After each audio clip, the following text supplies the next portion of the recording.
Et si je te disais qu'un seul homme, sans ordinateur, a inventé les équations qui font tourner ton monde aujourd'hui et qu'il les voyait dans sa tête comme si l'univers lui parlait? Bonjour et bienvenue. Aujourd'hui, on va s'intéresser à l'un des plus grands esprits de l'histoire des mathématiques. Un homme dont le génie se cache un peu partout, aussi bien dans la sécurité de nos emails que dans la beauté pure de certaines équations. Cet homme, c'est Léonard de Leyre. Pour commencer, on va plonger directement dans le cœur du sujet, avec une idée qui peut paraître un peu étrange à première vue. Une équation, considérée comme un véritable chef-d'œuvre, une œuvre d'art, mais avec des chiffres. La voilà, c'est l'identité de Leyre. Et ce qui est absolument fascinant, c'est ce qu'elle représente. Elle relie 5 des constantes les plus fondamentales des mathématiques en une seule et même expression d'une élégance folle. On y trouve E, le nombre de la croissance, I, qui nous ouvre la porte des nombres imaginaires, le fameux pi, le roi de la géométrie, et bien sûr 1 et 0, les piliers de toute l'arithmétique. C'est une sorte de fusion parfaite entre l'analyse, l'algèbre et la géométrie. Et ça soulève une question, non?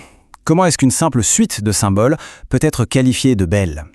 Eh bien la réponse, et c'est ce qu'on va voir, elle se trouve dans son harmonie, sa simplicité et sa capacité à nous révéler une vérité profonde, presque cachée sur le monde des nombres. Pour vraiment comprendre le génie de cette formule, il faut d'abord comprendre le génie de l'homme qui l'a créée. Alors penchons-nous un instant sur le personnage, Léonard de Leyre. Pour se faire une petite idée du personnage, parlons juste de sa productivité. Plus de 800 publications.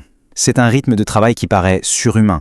Euler, ce n'est pas juste un grand mathématicien, c'est l'un des chercheurs les plus prolifiques de tous les temps, et ce, toutes disciplines confondues. Son œuvre est tellement immense qu'elle remplit des dizaines et des dizaines de gros volumes.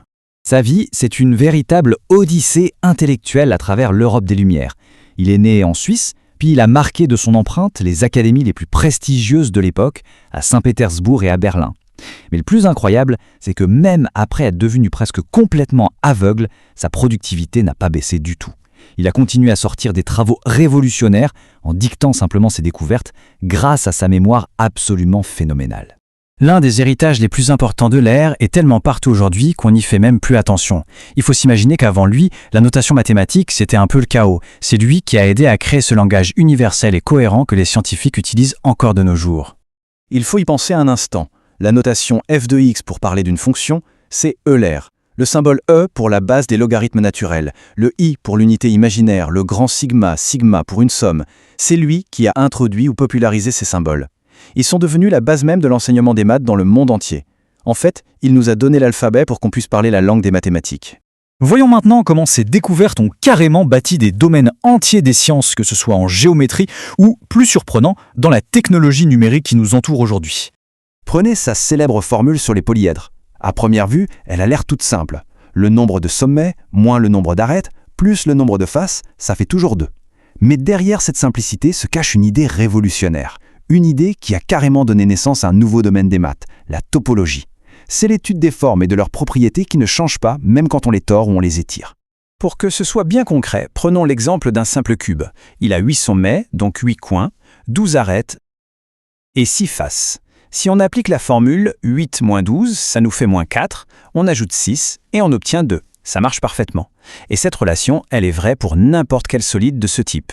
Allez, maintenant on fait un grand saut dans le temps, un bond de 250 ans pour arriver à aujourd'hui.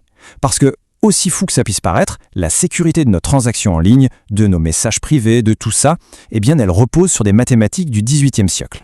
Et voilà le secret de notre sécurité numérique, le théorème de Leyre.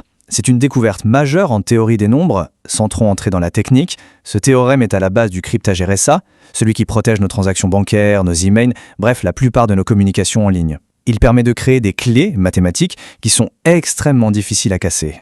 Alors pour conclure, quel est l'héritage de Leyre? Eh bien ce n'est pas exagéré de dire que c'est celui d'un architecte, quelqu'un qui a posé les fondations de pans entiers des mathématiques modernes. Son influence est vraiment partout. Il a structuré des domaines entiers, de la théorie des graphes à l'analyse complexe. Son travail continue d'inspirer les chercheurs et les ingénieurs. Et puis il a résolu des énigmes qui avaient tenu en échec les plus grands esprits de son époque, comme le fameux problème de Bâle. Plus qu'un simple nom dans un livre d'histoire, Euler est devenu un vrai symbole d'intelligence, de rigueur et d'une créativité débordante. Tout ça nous laisse avec une dernière question. L'œuvre d'Euler, elle nous montre que, sous la surface des choses, le monde est régi par des structures mathématiques d'une beauté incroyable. La question qu'on peut se poser, c'est quelles autres beautés mathématiques, qu'on ne voit pas encore, sont en train de gouverner notre monde et notre technologie en ce moment même? Abonne-toi et merci de suivre.